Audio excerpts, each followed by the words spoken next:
Hey, I'm Scott. And I'm Chris. And this is Doxalogic, where we help you think with your Bible.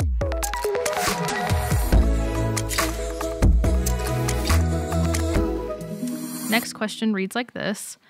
Is Proverbs 22:6 a promise that children raised in a Christian home will grow up to be Christians? So, well-known verse in Proverbs. I'll read it here. Train up a child in the way he should go. Even when he is old, he will not depart from it. Got to realize where this is situated in Scripture. This is in Proverbs. And so Proverbs is...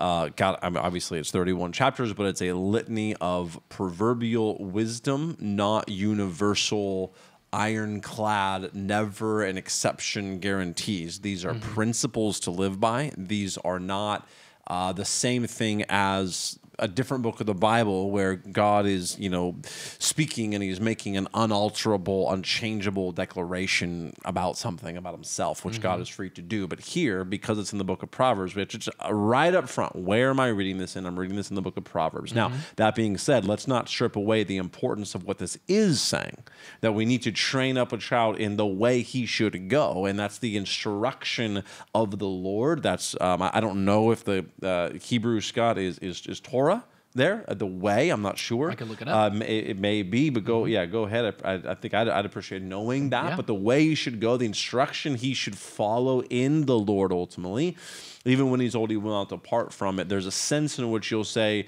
even when he's old, he will not depart from it. We don't have to take that as an eternal, he will be saved, as much as he will never be able to depart from the knowledge of what he was raised in and is responsible.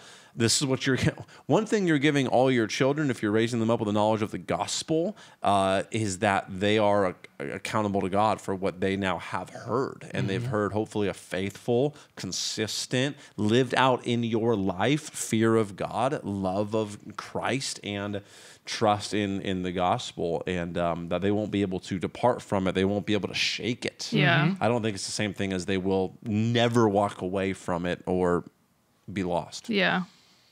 I imagine, like everybody else, like how you grew up shapes you in a variety of ways. Not saying that everyone holds on to those values as that their parents imposed as when they were kids, but like that shapes you growing up. Sure. Yeah. I would say also that generally speaking, this is true, right? These are truisms in the sense that they're a manifestation of rebellion later on doesn't negate the truth of this text, because it's not meant to be, and every one of your kids who's trained up in a knowledge of the Lord will never act rebellious ever again. And so I think it's that kind of direct interpretive issue that causes a lot of the problem in going, wait, I put my trust in, if I just did this, then they would never depart from it. And I appreciated the distinction that you got in there, Chris. I'm looking at pulling up the Hebrew right now. So yeah. You're gonna have to. Do we do give me a second. fill time? So, Bree, while that's going on. Yeah. But I know that, and I feel for parents. I'm my oldest is 10 basically now. He's turning 10 in April here, and so I'm not in the place where I can look back on this with the type of sorrow some parents do, where they put, in a sense, too much stock in this, like they created a universal guarantee out of it, and no one would ever say they're doing this, but it ends up this way sometimes in our hearts, formulaic. The input that I give to them mandates by this verse the output of personal faith in Jesus and a consistent walking out with my kids, or in all of my kids' lives. And that's just it's a dangerous overloading of verses that I want to be compassionate to the person who's grieving. And some people will also turn inward on themselves. The guilt is train up a child in the way he should go, and when he's old, he won't depart from it. Well, mine did depart from it, so what did I not do? I didn't train them up in the way they should go properly.